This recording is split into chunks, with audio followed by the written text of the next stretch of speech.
Velkommen til koncerten, som vi glæder os til at spille i denne meget dejlige akustik. Hannibal og jeg har i år spillet sammen 20 år og har sat et program sammen, som består af værker, vi har været glade for at spille gennem årene.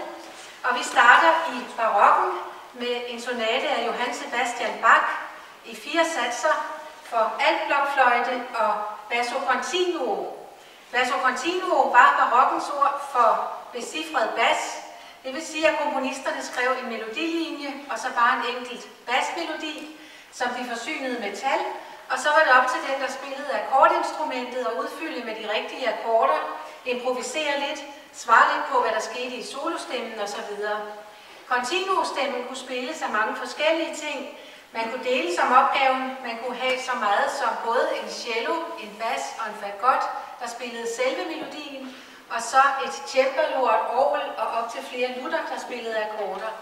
Man kunne også gå i den modsatte grøft og have et instrument, der spillede både melodi og akkorder, og det er, hvad Hannibal gør på den største i lutfamilien. Lutfamilien tæller 28 medlemmer, og den største her hedder en ærkelut. Hannibal fortæller om det lidt senere. Bach sonate i F-dur i 4 satser.